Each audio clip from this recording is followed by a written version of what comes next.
황재민 심의관께서 먼저 얘기를 해보시죠. 어디 다녀오셨죠? 저랑 같이 다니셨는데. 그 개구리 소년 그 추모비가 이번에 30년 만에 이제 세워졌거든요. 추모비가 있는 와룡산에 다녀왔습니다. 와룡산이요. 네. 91년도에 네네, 91년 3월 26일 날 실종됐었는데요. 올해 30주년입니다.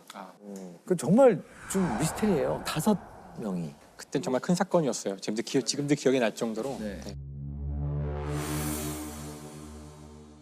개구리를 잡으러 간다며 집을 나간 한 동네 국민학교 어린이 5명이 일주일이 지나도록 집에 돌아오지 않고 있습니다. 91년 3월 26일에 5 어린이가 도롱뇽 알을 찾으러 간다고 가까운 뒷산에 와룡산에 올라갔어요. 그리고는 이제 실종이 된 거예요. 그때부터 11년 동안 애들이 어디 갔는지 전혀 모르고. 그러니까 저희 어릴 때도 이게 전국적으로 개구리 소년들 찾는 그런 캠페인이 막 벌어졌잖아요. 네. 세제에도 있고 공중전화 카드에도 있고.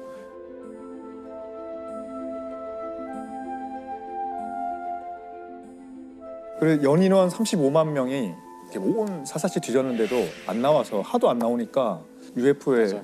뭐 데려갔다, 기억나요. 북한에 갔다, 뭐 그런 말도 있었고요. 피해자의 아버지가 용의자로 몰리기도 했다면서요. 근데 어떤 이제 프로파일러께서 아이들 중에 아버지 한 명이 범인일 것이라고 이제 지목을 좀 하셔가지고 또 그 집을 다 뒤지고 막 파고 막 이렇게 해서 난리가 났죠. 참으로 알기 어려운 일입니다. 개구리 잡으러 나간 대구의 5 어린이가 행방불명이 된 지 7달이 지났지만 그 흔적을 찾을 수가 없습니다. 이제 11년 뒤인 2002년도에 도토리를 죽으러 갔던 사람이 그 유골을 발견하게 됩니다. 4명의 아이가 같이 이제 있고 또 한 구는 또 따로 유골이 발견됐죠. 유골을 이제 분석해 보니까 뭐 두개골에 뭐 어떤 아이는 자국이 있고, 그래서 굉장히 끔찍하게 살해된 거죠. 그랬을 때 그냥 삽으로 막 파서 마대에 놓고 이렇게 전문가가 보기도 전에. 아니 이게 좀 더 섬찟한 얘기는 어쨌든 사건을 저지른 범인이 어디 활보하고 돌아다니고 있을 그렇죠. 거잖아요. 그렇죠. 지금 이거 보고 있을 수도 있죠. 그러니까요. 네, 네. 사실은 우리 역사에 찾아보기 힘든 희대의 살인마 중에 한 명인데 그 사람을 우리가 정체를 모른 채 같이 살고 있다는 게 진짜 소름 돋는 것 같아요. 아니면 한 명이 아닐 수도 있지 않을까요? 그렇죠. 네, 네. 아닐 수도 있죠. 땅을 파는 게 보통 쉬운 일이 아니잖아요. 그러니까 삽 같은 도구가 있어야 될 것 같고요. 그러니까 이게 아이들한테 무슨 원한이 있었을 건 아닌 거. 그래서 정말 이상한 사건이죠. 현장 근처인가요? 와룡산에서 발굴되긴 했거든요. 이게 아. 와룡산인데. 그러니까 아이들이 여기서 막 조난당해서 저체온증으로 죽었을 것 같다는 말도 있었는데. 사례가 아니고. 예. 근데 이제 그러기엔 산이 너무 낮다는 거죠. 그렇죠. 아, 여기겠네요. 안전 기원비. 30년 이맘때네요. 네. 3월 달이니까. 가깝나요?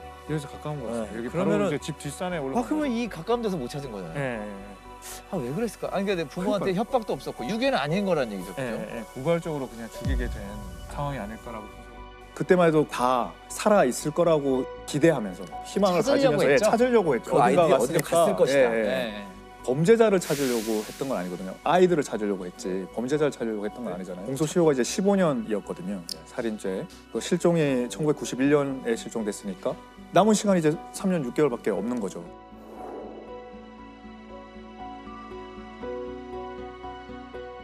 이게 수사를 멈춘 상태인가요? 아무도 안 하고 있는 거예요? 작년, 재작년에 또 재수사도 또 한 번 또 하고 그랬던 것 같습니다. 아무래도 그 공소시효가 살아있을 때 하고 그게 끝났을 때 하고는 관심의 정도가 좀 많이 다르겠죠. 그러니까 범죄라는 것도 시간에 얽매여 있는 거거든요. 공소시효 안에서 범죄가 범죄일 수 있고 그거를 추적해서 잡아서 기소하는 거지, 공소시효를 벗어나면 검사가 기소를 못하는 거죠.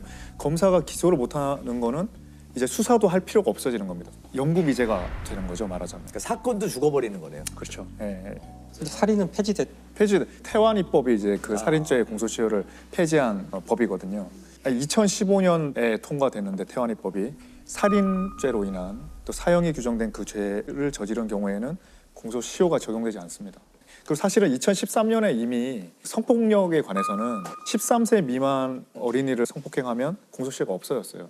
근데 그거는 굉장히 성폭력에 관해서 제한적으로 있었던 거고, 2015년에 태완 입법이 통과되면서 살인죄에 관해서는 적어도 이제 공소시효가 전혀 없어지게 됐습니다. 그러니까 대구 어린이 황산 테러 사건이라고 네. 하는 사건인데 그 어떤 사건이었죠? 그러니까 이제 1999년 5월 20일에 태환이가 6살이었거든요. 6살인데 아침에 학습지 공부하러 이제 학원에 가는 길에 갑자기 남자가 뒤에서 머리를 뒤로 딱 이렇게 해가지고 황산을 뿌린 거예요. 황산을 얼굴에. 얼굴에. 네, 그러니까 눈이 다 녹고 얼굴도 다 녹아서 식도도 다 이제 녹고 그래서 49일 동안 이제 고통에 시달리다가 이제 하늘나라로 갔죠. 네, 그러니까 뭐 정말 말도 안 되는 일이 일어난 거죠. 그러니까 태환이가 무슨 너무 황당한 일인 거죠. 그 말 설명할 수도 없는. 그러니까 그 영상을 보면 너무 안 됐어요. 그러니까 붕대로 온 몸을 다 발 빼고 붕대로 감고 있는데 당시 용의자들은 있었나요? 그러니까 태환이가 지목한 사람이 있었죠. 한 사람. 네. 얼굴을 딱 본 건 아니고 이제 황산을 본 거죠. 그러니까 이게 뿌리는 거를 본 거죠. 뜨거운 물이 부어졌다고 생각하는 거죠. 그리고 목소리를 들은 거죠. 네. 그리고 이제 그 신발에 황산이 묻어 있기도 했고, 네. 그걸 데리고 또 병원에 가고 막 이렇게 했다는 거예요. 네. 그런 와중에 옷에도 황산이 묻고, 그래서 옷 신발에도 묻었다. 그리고 옷과 신발을 분리해놔야 되는데 그냥 한 대 섞어 놓다 보니까 신발에 황산이 발견돼도 이게 옷에 있던 게 묻었어야 할 수도 있는 거잖아요. 그러니까 또 어떤 면에서는 그 경찰이 보기에는 그 도와준 사람이랑 이 범인이랑 혼돈했을 수도 있다고 생각도 할 여지도 있었던 것 같아요. 기소조차 못한 거네요. 예, 그런 불확실성 때문에 기소를 못했어요. 그게 굉장히 안타까운 거죠.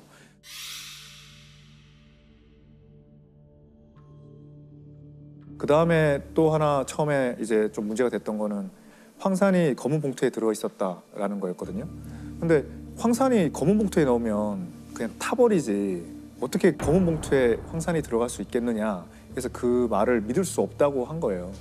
그러니까 그 산이란 이 강산이거든요. 황산, 염산, 뭐 질산 이런 거요. 그러니까 산이 우리한테는 이게 뭐든지 다 이렇게 태우는 것 같은 느낌을 주는 이유가 이게 금속을 녹여요. 금속. 그러니까 금속을 황산에 넣거나 그러면 금속이 확 이렇게 녹아버리는 걸 보기 때문에 모든 걸 다 녹일 것 같은 착각을 하는데 실제로 화학 반응은 간단하지가 않아서 지금과 같은 플라스틱은 못 녹여요. 그러니까 황산은 그 탈수제 역할을 하거든요. 탈수란 거는 단순히 물을 좀 흡수한다가 아니라 분자로부터 산소와 수소를 다 뜯어낸다는 뜻이에요. 그러니까 이걸 이제 사람한테 하면은 탄소만 쟤만 남는 거죠. 쉽게 얘기하면은. 근데 이 플라스틱은 산소가 없거든요. 그렇죠. 그냥 탄소에다가 수소만 있기 때문에 비닐 범인은 뭔가 황산의 성질에 대해서 알고 있는 거 아닌가요? 뭔가 준비를 한 거예요. 이거 지식을 가진 사람이 제대로 준비를 한 거니까. 결국 태환이 사건은 어떻게 되고 있는 건가요 지금? 그 태환이 사건은 근데 아쉽게도 고소시효가 만료됐어요.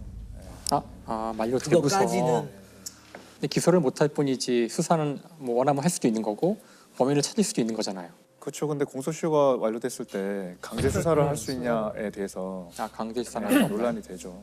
혹시나 범인이 밝혀져도 처벌을 할 수 없는 네, 거고. 네, 그렇죠. 그게 굉장히 안타까운 거죠. 막지 못한 걸 보고 이런 일이 또다시 있어서는 안 되겠다 해서 제정이 됐고 16년 전 대구에서 6살 어린이가 누군가가 뿌린 황산을 뒤집어서 숨진 사건이 있었습니다. 그런데 최근 이 사건의 공소시효가 만료돼 영구 미제 사건으로 남게 됐습니다. 일명 태환이법이라고 불리는 형사소송법 개정안이 반대표 없이 국회를 통과했습니다. 이로써 형법상 살인죄의 공소시효는 완전히 사라지게 됐습니다. 태환이법 시행 뒤 경찰이 재수사로 해결한 장기 미제 사건은 6건이나 됩니다. 약촌오거리 살인사건이 그 첫 성과입니다. 유력한 용의자가 밝혀졌는데도 공소시효가 9일밖에 남지 않아 영구 미제 사건이 될 뻔했는데 때마침 도입된 태환이법 덕분에 사건을 해결할 수 있었습니다.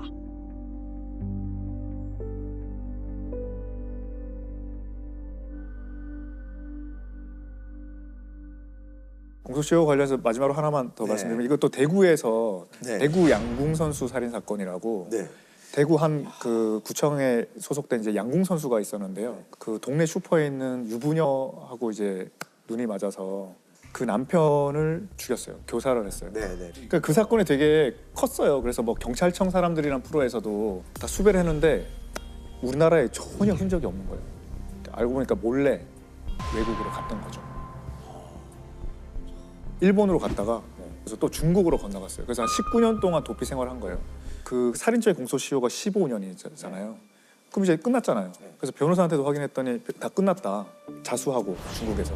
그 자수로 하면 이제 밀항했으니까 불법 체류자니까 다시 한국으로 오게 되잖아요. 딱 왔는데 이제 경찰이 기다리고 있었던 거예요. 체포하려고. 그랬더니 그 경찰한테 너 잘 모르는가 본데 시효 완성된 거다.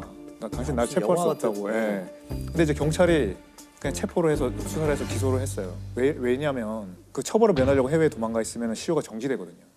근데 그걸 몰랐던 거예요.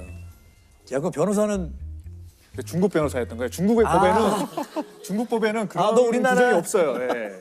야, 이게 약간 근데 이제 이 사람이 이제 또 꾀를 낸 게 사실 나 한국에 2014년까지 있었다가 중국 간 거다. 그래서 한국에서 이미 시효 완성해놓고 중국 갔다고 또 거짓말을 한 거예요. 왜냐 밀항식이는 안 나오니까. 예. 그러면 이제 한국에서 시효 완성되는데 왜 도망가? 이렇게 해가지고 도망갈 이유가 없잖아요. 한국에서 시효가 완성되면. 제꾀의 자의가. 그래서 형을 22년 받았습니다. 아, 계속 공소시효에 관련된 얘기를 하게 되는데 저희끼리 좀 그런 얘기 한번 해보죠. 공소시효 과연 필요한 것인가? 그러니까 강력 범죄는 뭐 이론이 어디가 없을 것 같다는 네. 생각이 들어요. 국민 법 감정이. 그래서 분노를 제가 김은희 작가님 처음 뵀을 때 제가 그때 이 얘기를 하셨어요. 혼쭐을 많이 났거든요. 그때 혼쭐 난 게 법조인을 대표해서 그때 두 가지가 양형이 왜 이렇게 약하냐와 약하자와 공소시효가 왜 있냐. 특히 나쁜 사람한테 공소시효가 왜 있냐. 근데 저는 대학 때부터 공소시효는 당연히 있어야 되고 그게 법적 안정성의 제일 핵심이다 이렇게만 배워왔는데 또 그렇게 말씀드렸는데 또 혼쭐 내시고 또 혼쭐 내시고 그러니까 대화가 끝이 안 났어요. 그래서 제가 여기는 계속 변명을 아닌 변명을 하고 있고 김은희 씨는 국민의 법 감정을 대표하는 대표인으로서 지금 되게 유하게 말씀하시는 거예요. 그래서 아니 집에 갔는데 계속 그게 에밀레종처럼 계속 생각나는 거예요. 계속. 근데 이제 한 번씩 이게 울릴 때마다 선입견이 깨진 거예요. 아 진짜 왜 꼭 그렇게 공소시효가 특히 아주 중요한 범죄는 없애도 되는 거 아니야?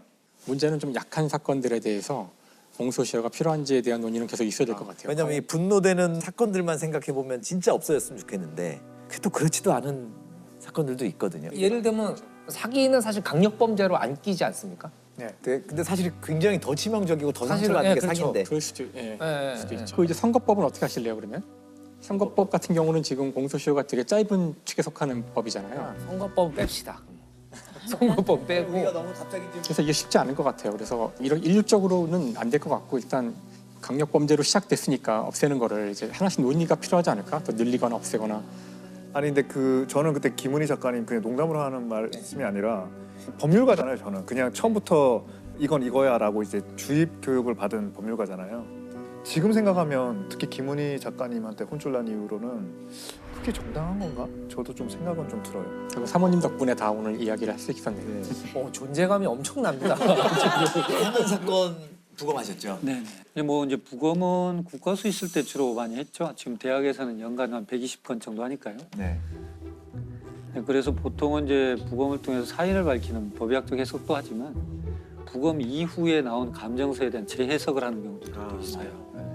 왜냐하면 우리나라 검시제도가 저는 부검 감정서를 쓰고 나면 그 뒤로는 연락이 없어요. 수사기관이 진행을 해서 기소를 하거나 하고 재판에서 어떤 논란이 붙었을 때 그때 이제 저한테 자문을 해오는 경우가 있죠.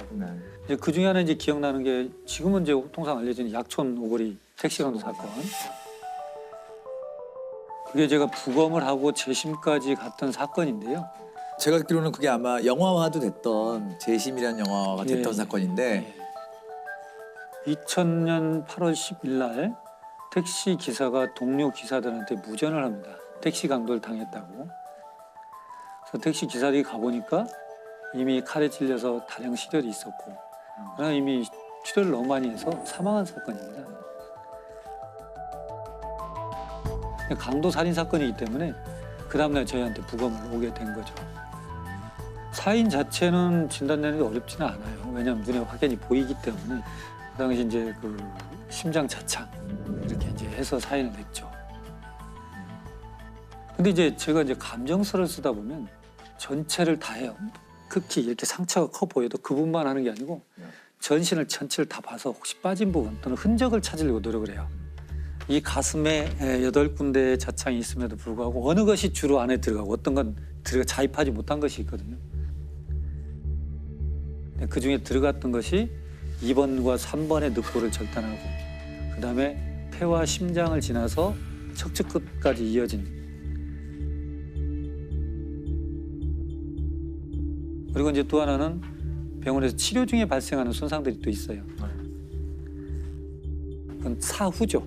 이것을 구분해서 기술을 해요. 목격자가 용의자가 됐죠. 그렇죠. 이제 그 당시에 그 목격자는 다방에서 배달을 하는 15살 최모근이에요. 아무런 생각 없이 오토바이를 타고 가는데 두 명이 후다닥 뛰어가는 걸 자기는 스쳤어요. 스치고 가서 보니까 택시 기사가 피를 흘리고 쓰러져 있는 것을 목격합니다. 그게 이제 목격자 진술입니다.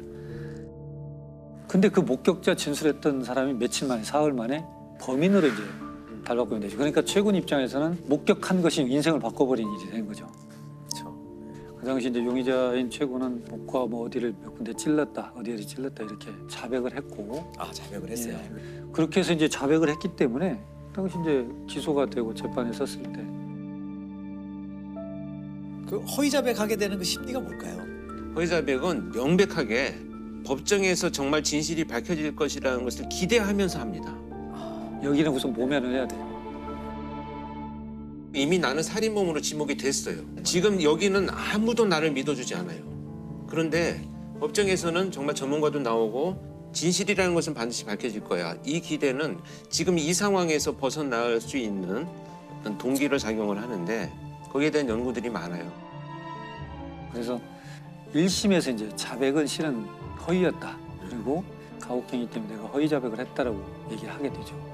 그래서 1심 재판에서는 그렇게 얘기했음에도 불구하고 그대로 받아들이지 않고 유죄가 되죠.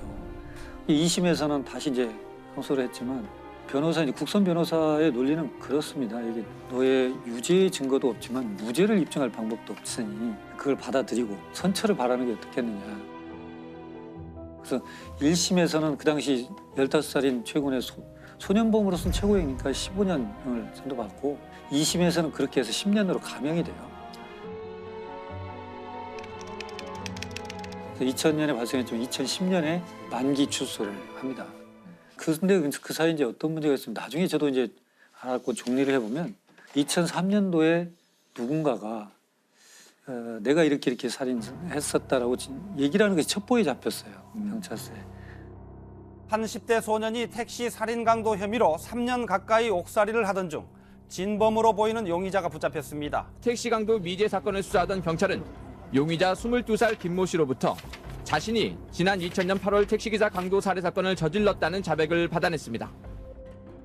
그런데 이 친구들이 가서 보니까 48시간 만에 풀려나거든요, 본인들이. 택시기사 살인사건의 진범이라고 자백한 용의자를 경찰이 하루 만에 풀어줬습니다. 경찰은 자백의 신빙성이 없고 증거가 충분하지 않기 때문에 불구속 수사를 하겠다고 말할 뿐 뚜렷한 석방의 이유를 설명하지 못하고 있습니다. 그래서 자기를 뭐 처벌할 의사가 없는 걸로 생각이 되니까 실은 그냥 뭐 가족들한테 관심 받으려고 허위로 진술한 것이다라고 해프닝으로 끝나버렸어요. 그래서 결국 이제 최고는 만기 출소를 했고, 그래서 2010년에 나와서 2013년 그때 재심 청구를 해요. 근데 재심 청구를 하는데 이제 받아들일지 안 받을지 이제 문제가 되는 건데 군산지청에서 이 사건을 맡고 돈에 이제 제가 법의학자고 혼자니까 저한테 법의학 전문 소견을 좀 들어보려고 저한테 그 사건 얘기를 설명해 주니까 그 사건이 이 사건인가 하는 생각이 드는 거예요. 저는 그때까지도 약천 오거리 사건인 줄 몰랐어요. 명칭을. 그때 부검 하셨으니까. 네. 전혀 그다음 자문을 받아본 적이 없으니까. 그래서 우리가 이제 감정서 나갈 때 사진을 첨부해서 저희가 나가요. 근데 그것은 이제 뭐 인화된 사진이기 때문에 제가 보관하지도 않고 국가수가 보관한 건 국가기록원에 가 있지만 거기도 남아있지 않고 관할 경찰서 수사기관에 가고 수사기관도 이제 종결된 사건이니까 없죠. 근데 저 같은 경우는 법의학 수업 시간에 슬라이드로 보여줘야 될 좋은 자료들이 있잖아요, 학생들한테. 그럼 필름을 바꿔서 다른 카메라로 찍어줘야 돼요. 굉장히 불편한 일이거든요. 제가 그 당시 이제 디지털 카메라가 막 나와서 샀어요. 그래서 그걸로 혹시 찍었지 않았을까? 라는 생각을 한 거예요. 그래서 USB가 없고 이제 CD에다 이렇게 꽂아요, 제가. 그래서 CD를 찾았어요. 찾아서 혹시 2000년 하고 보니까 8월 11일 부검 3건이 제 목록에 있는 거예요, CD에. 1번 딱 열어보니까 화재의 사건이에요. 아니고 2번 여니까 어떤 여자분 사진인데 이것도 아니고 없나 3번 딱 여는데 익산 써 있어요. 보니까 그 사건인 거예요. 선명한 이제 디지털 카메라 사진입니다. 아, 이것은 가서 보여줘야겠다. 군산지청 지청장님하고 이하 검사분들 다 모시고 사진을 전체 슬라이드로 보여줬어요. 근데 2003년도에 본인이 자백했던 사건이지 않습니까? 일부 이게 그 진범과 그 옆에 있었던 친구의 조사인데 우선 진범이 이렇게 표현해요. 돈을 다 내놓아라 라고 하자 택시기사가 놀래면서 밖으로 나가려고 하는 것 같아서 제가 제 왼팔로 택시기사 왼쪽 어깨 옷을 잡고 오른손으로 잡고 있던 칼로 쇄골 부위를 찌르자 칼끝에 뼈가 걸리는 느낌이 들었으며 칼끝이 어디에 걸린다는 표현은 경험하지 않으면 못해요. 말을. 그건 소설 속에도 없고 배우지 못해요. 2번과 3번의 늑골을 절단하고 그다음에 폐와 심장을 지나서 척추끝까지 이어진 그리고 이제 친구의 진술인데요. 그 칼은 가정집에서 쓰는 식칼이었는데 칼끝이 휘어 있었습니다라고 표현해요. 그리고 칼끝이 뭔가 묻어서 건조가 됐는데 지방기처럼 말라붙은 시커먼 색이 붙어 있습니다. 이것은 굉장히 사실적인 진술이거든요. 근데 반전은 뭐냐면 그 당시 최군의 진술에서는 어디를 찔렀냐 그러면 가슴을 찌르고 등을 찌르고 옆구리를 찌르고 얼굴을 찔렀습니다라고 굉장히 드라이하게 이렇게 진술이 돼 있어요. 근데 문제는 옆구리를 찔렀던 최군의 진술에서 모순이 뭐냐면 옆구리에 있는 세 군데의 자창은 병원에서 생긴 겁니다. 폐가 찔리고 심장이 찔리니까 출혈이 흉곽으로 차요. 그럼 숨을 못 쉬잖아요. 네. 병원에서 옆에 절개를 합니다. 그래서 피를 뽑아내요.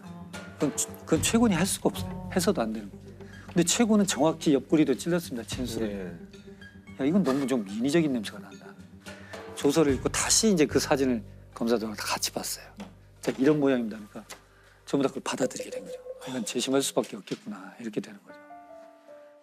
15년 전 있었던 익산 약촌 오거리 택시기사 살인 사건에 대한 재심이 오늘 광주 고등법원에서 열렸습니다. 사건 발생 16년 만에 최 씨가 다시 법정에 섰습니다. 무죄로 인정할 만한 명백한 증거가 있다며 확정된 법원의 재심 공판에 참석한 겁니다. 그래서 재심은 이제 받아들였고 군산지청에서 해서 대법원까지 가가지고 무죄로 됐죠. 그리고 이제 바로 진범으로 진술했던 그 사람이 바로 긴급 체포가 돼서 형을 살고 있죠 지금. 아, 이 교수님의 그 사진이 결정적인 그러네요. 역할을 한 거네요. 최종 이제 무죄 판결 듣고 어떠셨어요? 이제 뭐 사필 규정이죠. 실은 법을 다루는 사람들이 신은 아니니까요. 근데 그런 생각을 저도 역시 합니다. 반문하는데 이런 사건이 발생해서 피의자 신문조서, 범인으로 된 분의 조사나 현장 검증이 있을 때는 법의학 전문가가 같이 임장을 했으면 좋겠다는 생각을 해요. 과거 거 보면 현장 검증이 아니고 현장 강요지. 네, 맞아요. 그래서 이미 자기들이 갖고 있는 상황에서 진술을 받아내요.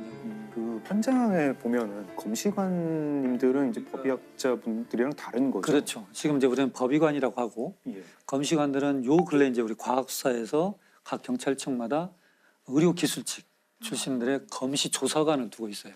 지금은 그럼 현장은 이제 검시관은 출동을 해가지고 그렇죠. 이제 자기 의견을 쓰고 하지만 이제 정확한 거는 부검을 이제 또 해야 되죠. 그리고 이제 중요한 건 이번 건도 내부 장기의 치명적 손상으로 사망했다는 건 이미 알죠. 현장에서 형 보면. 그러나 어떤 경로로 갔는가에 대한 정확한 기술을 우리 이제 해놔야 돼요.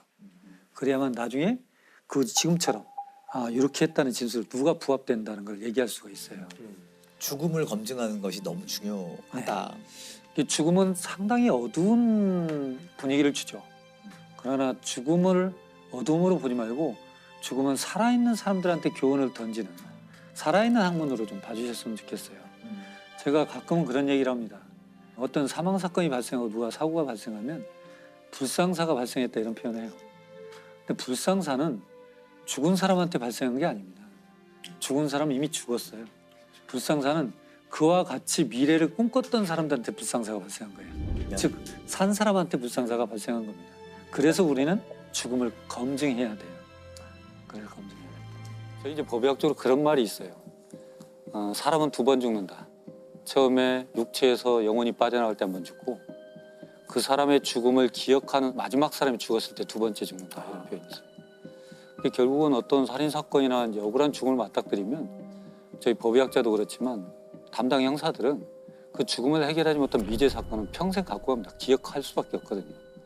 그런 사건이 이제 이 전남 나주에서 있었던 드들강 사건입니다. 지금부터 한 20년 전에 있었던 사건이죠. 드들강 사건. 네. 장기 미제 사건이었죠. 지난 2001년 전남 나주의 드들강 강가에서 한 여고생이 숨진 채 발견됐는데요. 지난 2001년 2월 당시 여고생이었던 17살 A양은 나주 드들강변에서 알몸 상태로 숨진 채 발견됐습니다.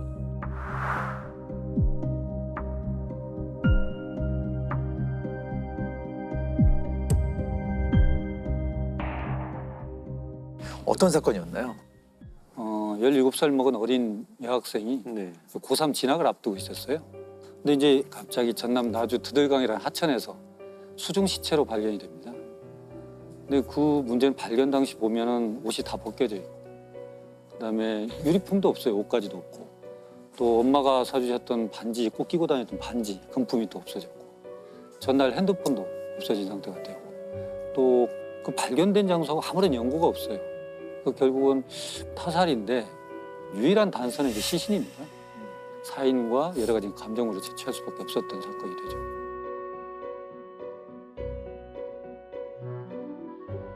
우선은 외표상에 보여졌던 것은 옷이 벗겨진 채로 여학생이 발견된 거기 때문에 성 관련 강력 사건 의심할 수밖에 없어요. 그래서 성폭행 과정 중에서 살아있는 상태 때문에 어떤 저항이나 반항, 억압 손상이 있을 걸로 보여지는데 이 손목이나 이런 쪽에 피하 출혈이 있고 그럼 제압당했다는 거거든요. 그렇죠. 목 졸리는 적, 그다음에 가슴에 압박근 같은 게 있고 좌측 측두부나 후두부에도 뭔가 부딪히는 적이 있어요. 이게 폭행일 수도 있고 사망하는 과정이 부딪힌 것일 수도 있고. 이제 두드러진 것은 얼굴이 뻘개요. 이걸 이제 법의학적으로는 안면 우려를 이렇게 표현하는데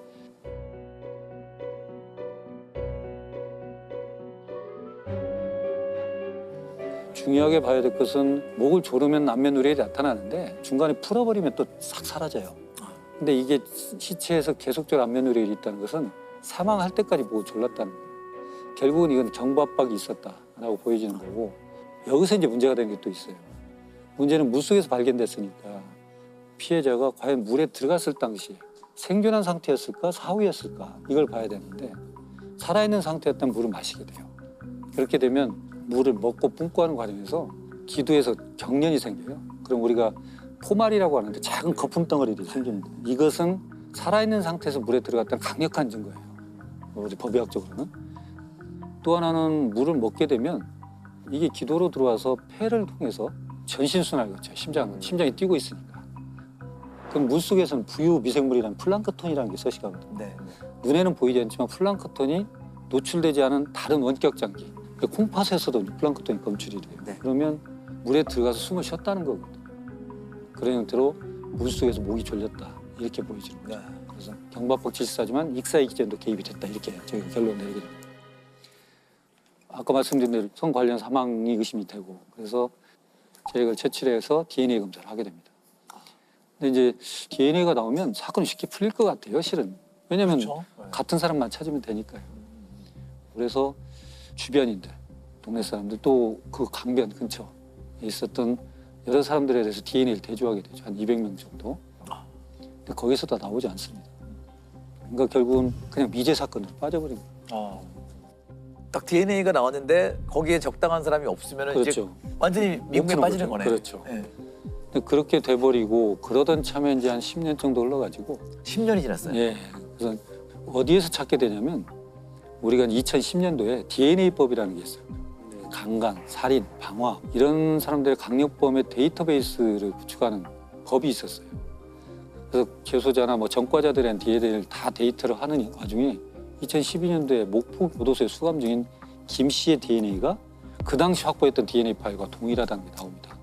그러면은 10년 전에 그 사건 때문에 채취한 DNA가 둘의 관계성을 누가 이렇게 대조해 보는 건 아니잖아요. 그렇죠. 그러나 우리가 이미 미제 사건의 범인으로 보인 DNA 파일을 갖고 있어요. 데이터를. 그러고 이제 다시 강력범을 넣으면서 계속 대조를 합니다. 아, 서로 이렇게 자동으로 대조하게 돼 있나요? 그렇게 돼요. 일치군이 딱. 네. 그래서 딱 나오게 된 거죠. 강력범은 DNA를 확보해서 다른 범죄와 비교할 수 있도록 법이 제정된 게 결정적인 단서가 됐습니다. 사건 당시 경찰은 범인의 것으로 추정되는 체액을 확보했지만 DNA가 일치하는 용의자를 찾지 못하면서 사건은 미궁에 빠졌습니다. 그러나 10년이 지난 2012년 다른 범죄로 무기징역을 선고받고 복역 중이던 김 씨가 DNA의 주인이라는 사실이 밝혀졌습니다. 그렇게 해서 이제 된 건데 이 김 씨가 왜 교도소에 복역을 했냐면 2003년도에 전당포에서 2명을 살해를 해요. 그리고 2명을 유기로 합니다. 유기로 했는데 옷을 싹 벗겨버렸어요. 그러니까 비슷하죠. 더더구나 피해자들이 갖고 있었던 시계, 귀금속 같은 걸 또 가져가고 그러니까 반지 없어진 거, 유기한 거, 벗긴 거 이게 유사하기 때문에 이건 범죄 행위 수법 비슷하다 이렇게 지목을 하죠. 근데 그렇게 됐는데 문제는 뭐냐면 왜 이 사람이 용의선상에 안 올랐을까? 그 당시 이 김 씨는 사건 발생 당시로 보면 24살 정도 젊은 친구였어요. 이 A양하고 같은 동네에 살고 있었어요. 그리고 같은 초등학교를 나왔고 A양이 다니던 PC방에 이 김 씨도 다녔던 것이고 근데 용의선상에 안 올랐던 거죠. 왜냐하면 김 씨가 그 당시에 주민등록지를 전남 장성에 있는 형네 집으로 해놨어요. 주소 등록지로만 리스트를 잡으니까 전혀 안 잡혔던 거고 문제는 또 뭐가 있었냐면 그 해에 어떤 절도 사건을 있었어요. 절도 사건이. 그래서 그걸로 교도소를 들어가 있었어요. 또. 그러니까 DNA 검사도 안 하고 당연히 수사도 안 받게 되죠. 예전에는 큰 중범죄를 저지르고 도피처로 작은 범죄를 저질러서 교도소에 수감되는 경우들이 있었어요. 그러니까 그것 또한 역시 뭔가 수사망을 피하려고 하는 의도적인 거 아니었을까. 일부러 그렇게 이제 추정은 되죠. 일단 처음에 굉장히 완강하게 부인했을 것 같은데요. 그렇죠. 이제 실은 DNA가 검출됐다는 얘기를 안고 접근을 해요. 형사들이. 그러니까 A양을 전혀 모른다. 만난 적도 없다는 건 당연하고요. 그렇게 완강히 거부를 했죠. 근데 나중에 보면 그 당시에 A양하고 인터넷으로 접속이 됐었던 것도 나와요. 그러니까 이것이 거짓말이었다는 건 나옵니다. 김 씨는 평소에도 인터넷 채팅 사이트를 통해서 여러 여성들을 만나왔습니다. 이 사이트에서 만난 여성들을 상대로 폭력을 휘둘러서 상해죄로 처벌받은 전력도 확인이 됩니다. 그게 이제 일관된 진술이 뭐냐면 그 당시에 내가 여러 여자를 만났고 그런 속에 성관계도 있었다. 그 중에 하나일 것이다. 그러나 살인은 내가 저지르지 않았다. 성관계는 있었지만 살인을 저지르지 않았다고 우기는 거니까요.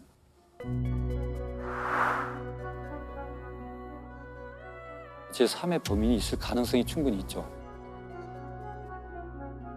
그러니까 결국은 성관계 시점하고 살인 시점이 어떻게 되느냐 이제 관건이 되는 겁니다. 그래서 이제 경찰은 그 부분에 대해서 이제 맞출 방법이 없어요. 그렇죠. 그래서 결국은 살인죄를 추궁하기에는 결정적 증거가 없어서 무혐의 처분을 해요. 검찰은 어쩔 수가 없었던 거죠. 그렇게 됐었습니다. 그러면 이제 기소 못하고 그렇죠. 유가족들은 굉장히 상심이 컸을 것 같은데요. 그렇죠. 왜냐하면 이제 우선은 타살 그리고 험한 모습으로 이제 강 하천에서 발견됐기 때문에 또 더더구나 DNA가 확보됐음에도 불구하고 살인죄하고 연결을 못 시킨다는 것은 참 안타까운 일이죠. 근데 그런 와중에 2009년도에 피해자의 아버지는 뭐 극단적 선택을 했다고 저는 듣고 있습니다. 그래서 가족들이 이제 여러 곳에 탄원도 하고 막 호소도 하고 해서 2015년에 이제 재수사를 들어가요. 근데 문제는 뭐냐면 2001년도에 발생을 했지 않습니까? 2015년이 되면 그 당시는 살인죄가 공소시효가 15년이에요. 2015년이면 겨우 1년 정도 남았죠. 1년밖에 안 남았어요. 이게 시간이 별로 없었어요. 근데 다행스럽게도 그게 7월에 태완이법이라고 살인죄 공소시효를 없애버렸잖아요. 그러니까 시간을 이제 벌게 됩니다. 그래서 이제 대대적으로 재수사를 다시 들어가게 되죠. 범인을 찾지 못해 장기 미제가 됐던 사건은 이른바 태완이법으로 살인죄 공소시효가 폐지되면서 재수사와 기소가 이루어져 묻히던 범죄를 밝혀낼 수 있었습니다. 광주지방 검찰청에서는 이제 검경 합동수사본부를 차려요. 대대적인 재수사를 들어가는데 근데 여하간 그 연결고리 연결할 건 아직 못 찾고 있었고 그래서 이제 검찰이 그 목포교도소에 있는 김 씨의 감방에 있는 소지품을 다 압수를 해봐요. 압수를 해보니까 독특한 사진이 나옵니다. 그날 2월 4일 날 낮에 여자친구와 같이 강진에 있는 외할머니 집을 방문한 사진을 찍어놨어요. 그러니까 결국은 이것은 굉장히 알리바이를 입증할 수 있는 중요한 증거임에도 불구하고 검찰, 경찰 재수사 또 이 사진에 대한 언급을 안 해요, 김 씨가. 아까 우리 권 교수님 말씀하신 것처럼 알리바이를 만들다 보면 너무 완벽해지면 그 이상 반응을 한 거죠. 그러니까 이 사람도 이게 너무나 인위적인 색채가 나니까 얘기를 안 했던 거예요. 그렇게 해서 이제 그 사진이 나오게 되고 그걸 왜 가지고 있었을까요? 그것도 의심스럽고 또 이제 그래서 결국은 같이 복역한 수감자들 한 350명 정도 이제 인터뷰를 해요. 거기서 보니까 유사한 사건을 했다라는 얘기를 진술을 했다. 그리고 생리 중이었던 어린아이를 강간했다. 뭐 이런 얘기. 또 드들강에 대한 얘기도 하고 그걸 들었던 사람들이 있어요. 그것도 확보가 되고 여러 가지 정황은 김 씨가 맞아. 근데 문제는 성관계는 인정을 했잖아요. 근데 사망 시간과의 인과관계예요. 이게 이제 가장 관건이 됩니다. 그래서 이정빈 교수님이라고 제가 존경한테 선배님이 계시는데 그분한테도 의뢰가 됐어요.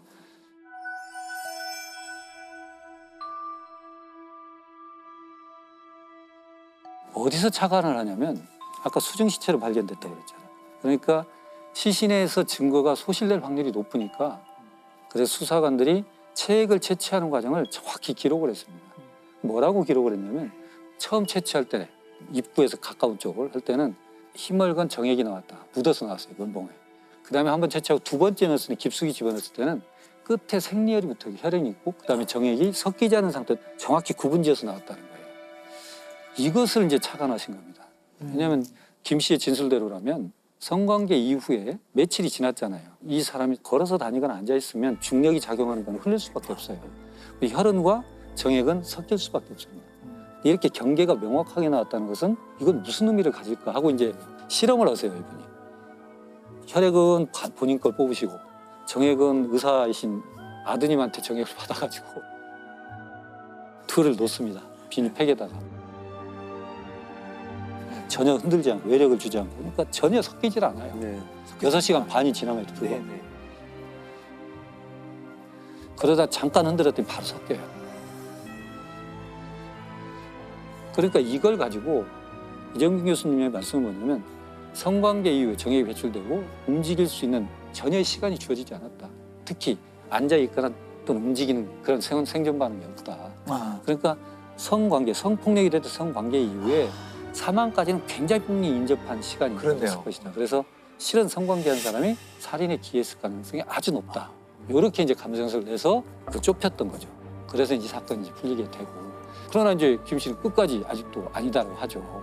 근데 그것이 이제 그렇게 항변했음에도 불구하고 여타 이것들이 다 돼서 이제 2017년도에 무기징역 살인죄로 되죠. 그리고 이제 이게 대단하시죠. 공소시효가 없어지고 살인죄 공소시효가 없어지고 첫 유죄 판결이 있습니다.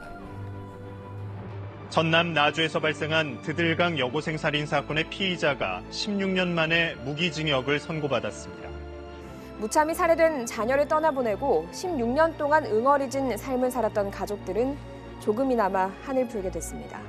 살인죄 공소시효가 폐지된 이후 A양이 성폭행당한 직후 살해됐다는 법의학 감정을 받아냈고 광주지방법원은 검찰 증거가 모두 효력이 있다며 마침내 무기징역을 선고했습니다. 사건 발생 16년 만입니다. 법의학이 진짜 결정적인 역할을 한 사건이네요.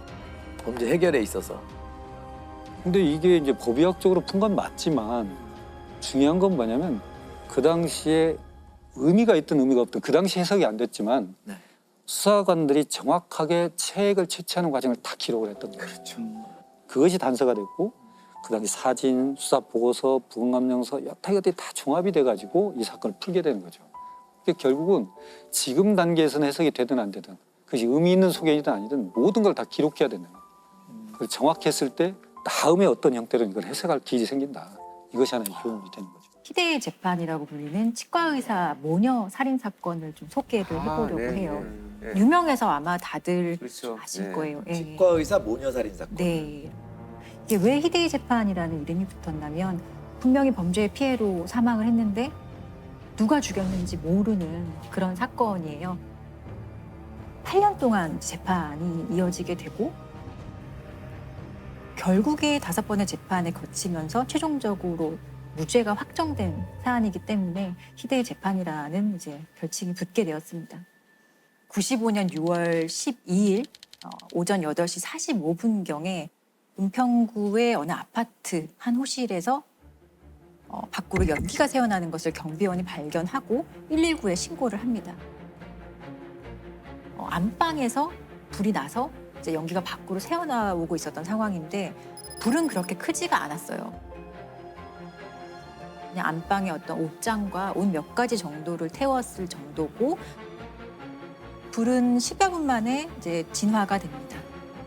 욕실에, 욕조에 물이 가득 담긴 채로 엄마와 딸이 목에 졸려서 사망해 있는 상태로 이제 발견이 되는 사건이고 31살 최 씨가 1살 난 딸 양과 함께 목욕탕에서 옷이 모두 벗겨진 채 숨져 있는 것을 경찰이 수사에 나섰습니다. 현관문은 잠겨 있었고요. 외부에 의해 어떠한 침입 흔적도 없었고 도난당한 물품도 전혀 발견되지 않았습니다. 범인을 면식범의 소행으로 보고 이제 경찰이 탐문 수사를 이제 진행을 시작하게 돼요. 이 사안에서 당시에 용의자로 지목을 받았던 사람이 이 남편은 외과 의사였어요. 그래서 이게 피해자가 치과 의사였던 거고 남편은 외과 의사였어요. 남편이 강력한 용의자로 이제 경찰의 의심을 받게 됩니다. 지목한 이유가 있었을까요? 그 피해자에게 내연남이 있었던 게 가장 결정적인 이유였어요. 치과를 이제 개원하는 과정에서 알게 된 어떤 남성과 내연 관계에 있다는 것이 수사 과정에서 밝혀지고 이 남편이 이런 내연남의 존재를 알고 그런 동기에서 부인을 살해했을 것이다라고 이제 경찰은 강하게 이제 의심을 하기 시작하죠. 그리고 또 하나의 어떤 경찰의 의심을 살 만한 상황은 남편을 조사하는 과정에서 옷 속에서 어떤 쪽지 하나가 발견이 되는데 그 쪽지에 영화의 제목이 하나 발견이 돼요. 위험한 독신녀라는 영화가 위험한 독신녀라는 영화가 어떤 내용인지 봤더니 어떤 여성이 남성을 살해한 다음에 욕조에 담그고요.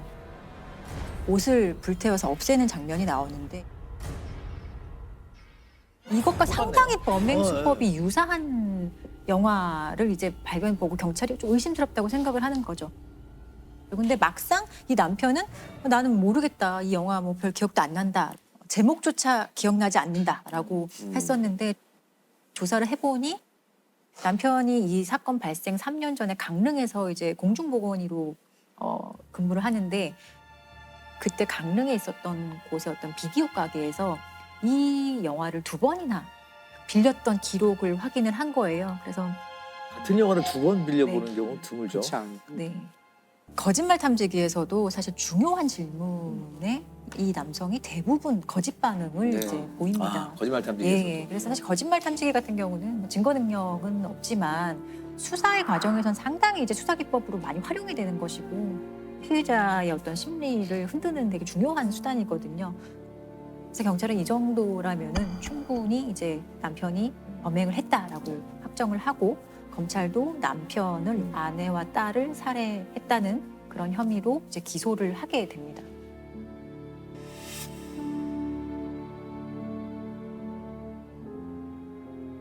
어떤 근거로 재판 과정에서 쟁점이 됐던 게 이 피해자들의 사망 시각하고요. 그리고 화재의 발생 시간 이 2가지가 사실 가장 큰 쟁점이었어요.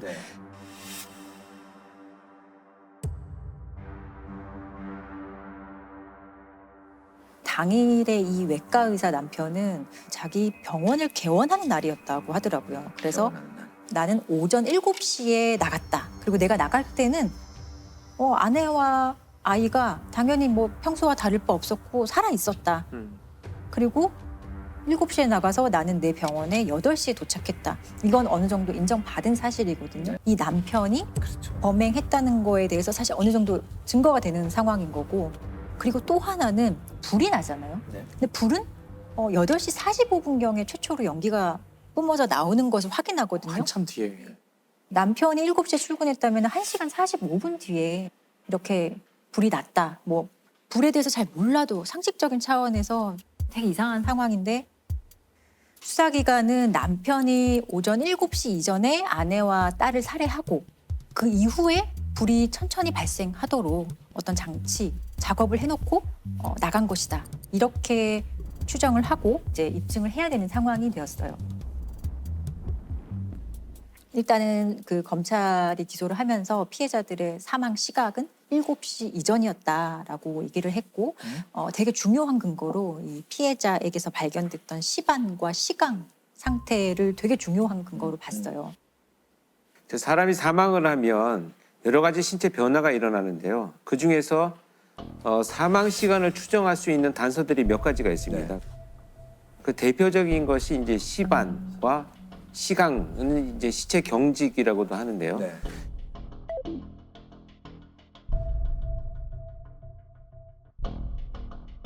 시반 같은 경우에는 양쪽에 다 나타나면 양측성 시반이라고 해서 이 굵기 전에 이동이 되면 시반이 옮겨가서 양쪽에 다 생길 수 있다는 거거든요. 피해자가 이제 양측성 시반이 네. 발견이 됐다고 하거든요. 그리고 보통 이제 사망 후 6시간에서 8시간 이후에 발생을 하기 때문에 오전 7시 이전에 이 피해자들이 사망했을 것이다 라는 중요한 근거가 되죠. 그리고 피해자의 지문을 찍는 과정에서 손가락이 상당히 이제 굳어 있는 사후 경직이 이미 진행된 상황인 것을 발견을 하거든요. 사후 경직이 진행되는 시점이 사망 이후 한 7시간에서 8시간 이후였기 때문에 이것도 마찬가지로 피해자들이 오전 7시 이전에 살해당했을 것이다, 사망했을 것이다 라는 중요한 자료가 됩니다. 검찰의 어떤 그 혐의 입증을 하는 데 있어서 되게 중요한 자료였지만 결국에 상당히 의심스러운 것은 이 화재 발생에 대한 시간인 거예요. 남편 입장에서는 이게 내가 7시에 나갔는데 불은 8시 45분쯤 나왔으면 어떻게 이게 가능한 일이냐라고 충분히 항변할 수 있는 상황이거든요. 불이 1시간 45분 후에 났는데 그 주장을 뒷받침할 근거가 굉장히 필요했을 것 같아요. 그래서 검찰 쪽에서는. 검찰 측에서도 되게 노력을 했던 게 컴퓨터 시뮬레이션을 제출을 했다고 해요. 화재가 발생한 공간과 되게 동일한 뭐 안방의 크기나 온도, 뭐 안방의 농 이런 것들을 다 비슷하게 설정을 해놓고 나중에 불이 나게 할 수 있는지 가능한지에 대해서 시뮬레이션 작업을 했고 그게 가능하다고 나왔다. 자기들 나름대로 어떤 과학적 검증을 했다라는 자료를 제출을 해요. 7시에 출근한 다음에 그 이후에 불이 나도록 어떻게 상황을 설정하고 자신의 범행을 뭔가 방화로 덮으려고 했다라는 것이 수사기관의 일관된 주장이었어요. 그래서 결국 어떤 처벌을 받게 됩니까? 1심에서는 사형 선고가 나왔습니다. 사형 선고가 나왔고 근데 항소심에서는 무죄가 선고가 됩니다. 무죄 나왔어요? 극에서 극으로 가죠. 예, 1심 사형, 2심 무죄. 어떻게 그렇게? 난 사형 선고가 됐다가 무죄가 되는 경우는 사실 정말 없을 거예요. 제가 이 사건 외에는 별로 우리나라의 사법 역사상 기억나는 사건이 없거든요. 증거가 명백하고 어린 딸까지 살해한 범행의 잔인성으로 인해서 사형을 구형했습니다. 항소심 재판부인 서울고등법원 형사 4부는 사형을 선고했던 1심과는 정반대로 이 씨에게 무죄를 선고했습니다.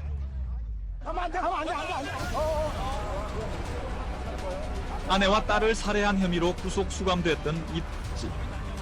이 씨는 구속 9달 만에 교도소 문을 나섰습니다. 지금 이 순간에 검찰, 경찰 믿지 못해요.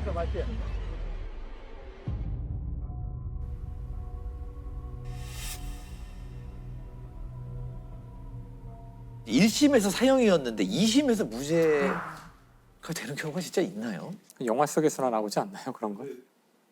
무죄가 나왔던 사유 중에 한 구절을 제가 읽어드리면 사망 시간 추정과 관련한 각종 증거들은 어디까지나 추측에 불과하여 명백한 증거가 없는 만큼 피고인을 진범으로 단정할 수 없다.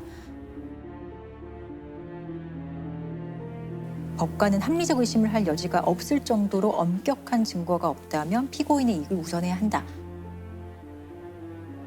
가장 기본적인 형사법의 대원칙인 거죠. 의심스러울 때는 피고인의 이익으로 해석하는, 이건 되게 원칙적인 입장에서 판단을 한 거죠. 대법원은 오늘 이 같은 2심 재판부의 판결을 뒤집고 법의학적 정황 증거를 받아들여 사실상 유죄를 인정하고 사건을 서울고등법원으로 돌려보냈습니다. 우리가 재판에 그렇게 관심 갖는 시기는 아닌데 정말 이건 재판이 열릴 때마다 엄청난 양의 기사가 쏟아지고 전 국민적인 이제 관심 사안이 된 거죠. 그래서 정말 엄청난 일들이 엄청났습니다. 많이 있었죠. 그래서 아마 대법원의 제 취지는 유죄다라고 이제 돌려보내잖아요. 그때 보면 이런 간접 증거 하나하나가 종합적인 어떤 증명력이 생긴다. 그럼 이 정도 되면 유죄로 볼 수 있다라는 이제 근거를 제시하면서 항소심 너네 다시 한번 판단해봐 하고 이제 서울고등법원으로 돌려보내거든요. 기존의 법정에서 볼 수 없었던 그런 식의 이제 변론이라든지 피고인의 주장을 보게 되는데요.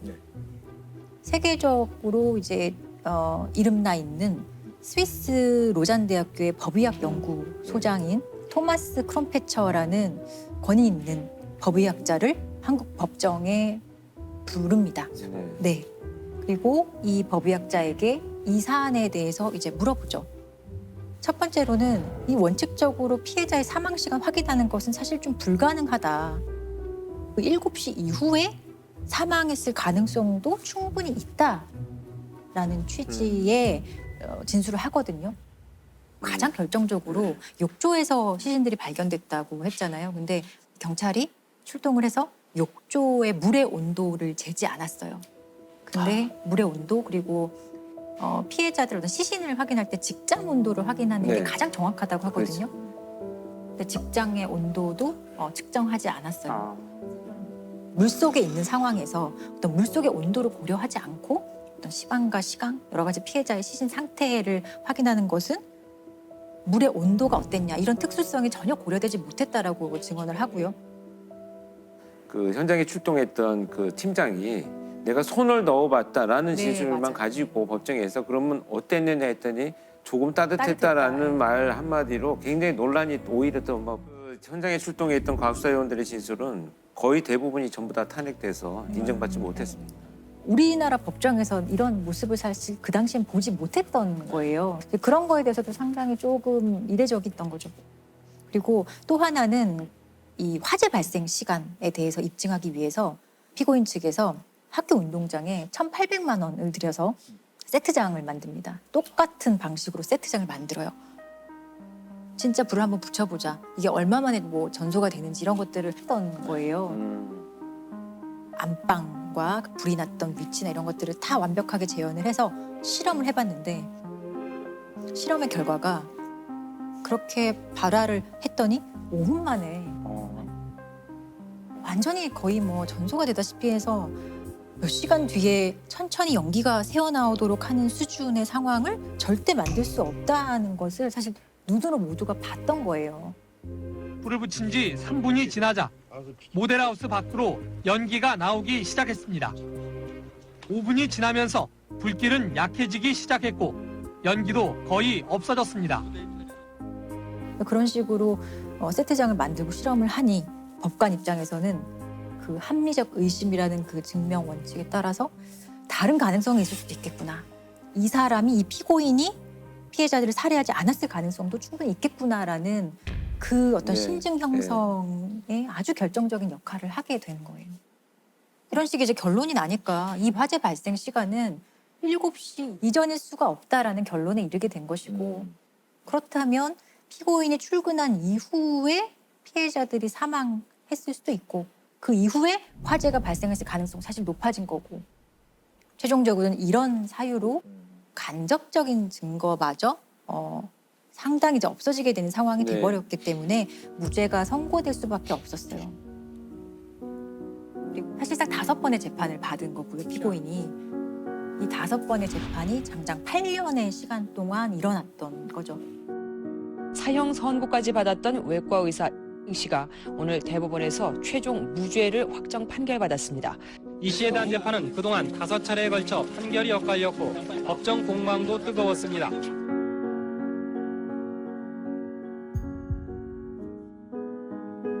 당시의 어떤 시대적인 배경도 분명 있었을 거예요. 과학 수사라는 것이 자리 잡지 않았을 시점이고 동기가 있고 뭐 주변 정황의 어떤 단서들, 거짓말 탐지기나 이런 것들이 있으면 뭐 과학수사가 동원되지 않아도 되라고 하는 안일함이 분명히 있었죠. 지금 같으면 이렇게까지 자세하게 보도가 되지는 않을 것 같은데 당시에는 뭐 이렇게 보도 지침이나 이런 것도 사실 조금 부족했었고 치과 의사 모녀 사건 이래서 이런 식으로 아예 피해자들을 가지고 이름을 만든 사건이에요. 사적인 내용도 이제 막 그대로 노출이 되는 상황이 있었고 근데 그럼에도 불구하고 이 사건에서 피해자들은 사실 사라졌죠. 너무나 명확한 범행이잖아요. 범죄로 인한 피해인데 누가 그러면 이들을 살해했는가는 영원히 이제 밝힐 수도 없겠죠. 미제 사건이죠. 예, 억울한 피해자들만 남아 있는 것이고 이게 어떤 피해자들에 대한 피고인의 어떤 재판 과정에 대한 단순한 흥미거리보다는 아무도 얘기해주지 않는 피해자의 어떤 상황 뭐 의견, 감정 이런 거에 대해서는 반드시 한 번쯤은 깊게 생각해봐야 되는 것 같아요. 단순한 흥미거리가 아니라. 심리학의 다양한 분야들을 응용하고 또 이렇게 이제 학자들이 연구한 부분들을 현장에서 활용하는 이런 분야들이죠. 그래서 이제 프로파일링에서 이런 심리학을 적용했던 대표적인 사건을 하나 간략히 소개를 좀 드려볼까 합니다. 이 사건은 2018년에 전남에 있는 한 시골 마을에서 발생을 했는데 당시 이제 고등학교를 다니던 1학년 여학생이 늦게까지 귀가하지 않으니까 이 어머니가 이제 친구들한테 수소문을 하죠. 그랬더니 친구들이 아버지하고 잘 아는 김 씨라는 사람하고 오늘 만나기로 했다. 그래서 우리 다른 친구들이 약속을 안 했다 이렇게 얘기를 합니다. 그러니까 이 엄마는 김 씨 집을 찾아갑니다. 찾아갔더니 김 씨가 이 엄마를 보는 순간 갑자기 뒷문으로 도망을 가버렸어요.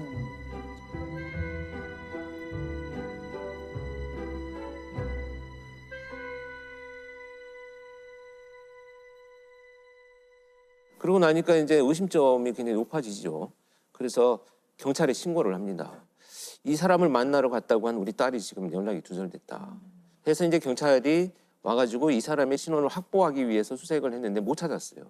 그런데 다음 날 아침 6시경에 이 사람이 일하고 있는 그 공장 인근에서 목을 매서 사망한 채로 발견이 됩니다. 전남 강진에서 실종된 10대 여고생의 행적이 닷새째 묘연합니다. 앞서 A양은 집에서 나간 뒤 연락이 끊겼습니다. A양이 사라진 다음날 아침 아버지 친구인 51살 B씨는 집 근처 철도공사 현장에서 숨진 채 발견됐습니다. 사망 현장을 가서 봤더니 타살의 혐의는 전혀 없었고 모든 정황이 스스로 극단적인 선택을 한 상황으로 밝혀집니다. 약간 용의자로 볼 수 있는 용의자죠. 사람이 사망을 한 거네요. 그렇죠. 자, 이렇게 되니까 이제 문제가 되는 것은 아이도 지금 어디 있는지 모르고 그렇죠. 유력한 그러니까 이 아이의 행적을 마지막으로 만난 김 씨도 사망을 해버렸기 때문에 무슨 범죄인지조차도 모르고 그렇죠. 범죄가 발생했는지도 모르는 이런 상황이 이제 전개가 됩니다. 일단 아이를 찾아야 되잖아요. 그렇죠. 거기에서 이제 프로파일러들의 역할은 과연 그렇다면 지금 드러난 이 상황만 가지고 여러 가지 심리학적인, 사회학적인 분석들을 통해서 어디에 실종된 아이가 있을 가능성이 가장 높으냐를 우선순위를 결정하는 겁니다. 그걸 이제 심리학적 재구성이라고 하는데요.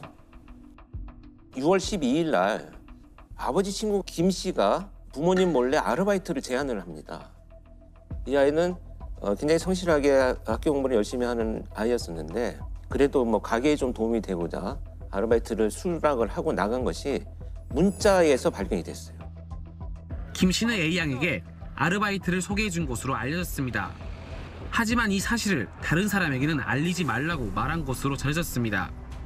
A양은 실종 전날 친구에게 문자를 남겼는데 이 같은 내용이 담겨 있었습니다. 또 자신이 위험하면 신고해달라고도 당부했습니다.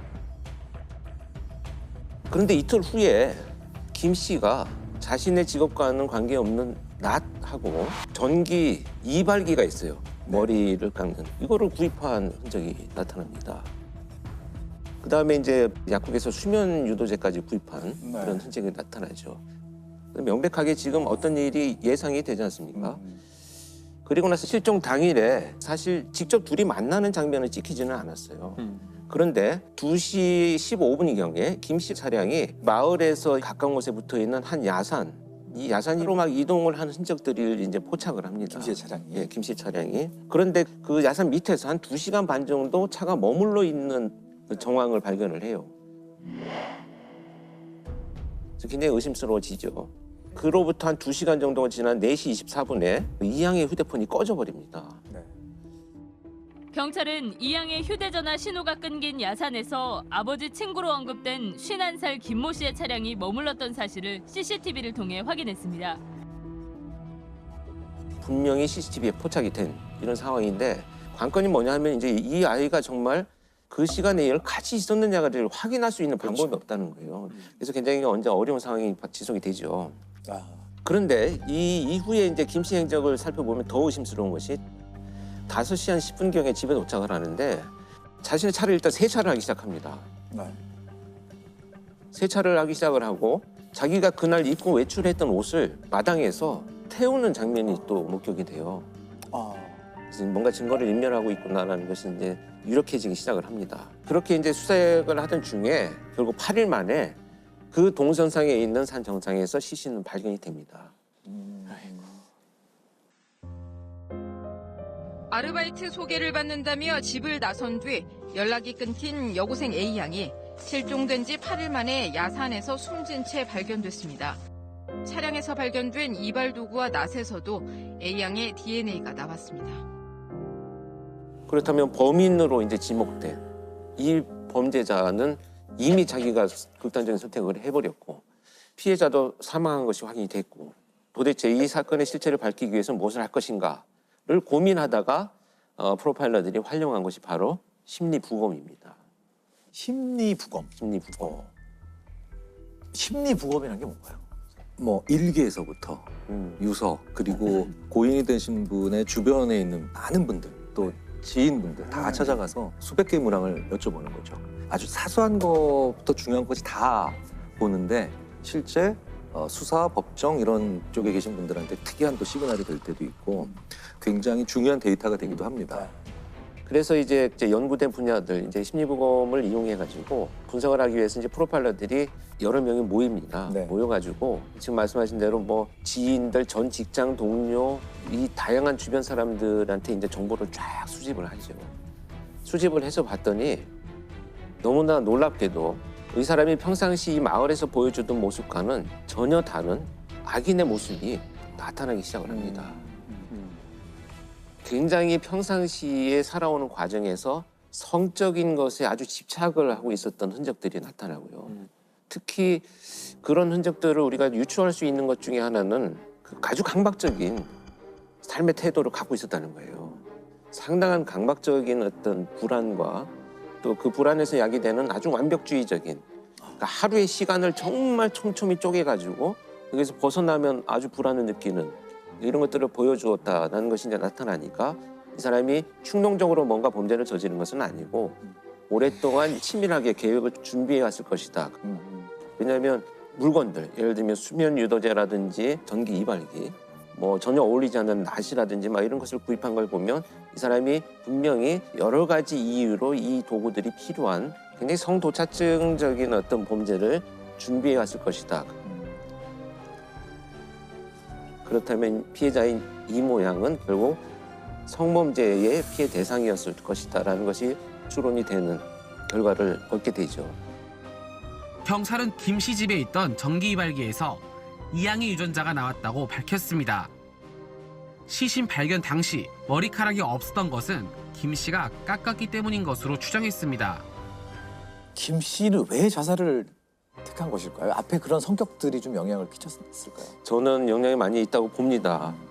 특히 자신의 기준에서 뭔가 조금이라도 벗어나면 그것에 대해서 매우 불편한 이런 감정들을 느끼기 때문에 아마도 자신이 준비한 이 계획에 뭔가 잘못되는 순간부터는 피해자에 대한 어떤 그 뭐 죄책감, 이 사건이 발생한 것에 대한 어떤 수치심 뭐 이런 것보다는 이 상황을 해결할 수 있는 방법은 그냥 내가 떠나는 것밖에는 방법이 없을 것이다. 이런 판단을 했을 가능성이 높다라는 것이 타당하지 않나 이렇게 보여집니다. 그러니까 뭐 그렇게 혐의를 받다가 자살하고 이런 것을 최종적 형태의 가해라고 표현하거든요. 정말 맞는 말일 수도 있어요. 어느 한편에서 죽음으로 내 죄를 갚았다는 게 아니라 다른 측면으로 보면은 영원히 진실을 밝힐 수 없이 남겨진 피해자에게 오롯이 모든 거를 다 네가 갚네 이렇게 되는 거거든요. 영원히 은폐해버린 걸 수도 그렇죠. 있다는 뜻이죠. 그렇죠. 연쇄살인범 정남규가 옥중에서 자살을 했었습니다. 이때 피해자의 한 어머니가 기사 인터뷰에서 그렇게 얘기를 했어요. 정말 파렴치한 인간이다. 우리 가족한테 미안하다는 소리 한마디도 안 하고 자기 혼자 저렇게 이기적인 죽음을 선택했기 때문에 전 정말 충분히 이해하는, 공감하는 그런 내용이었습니다.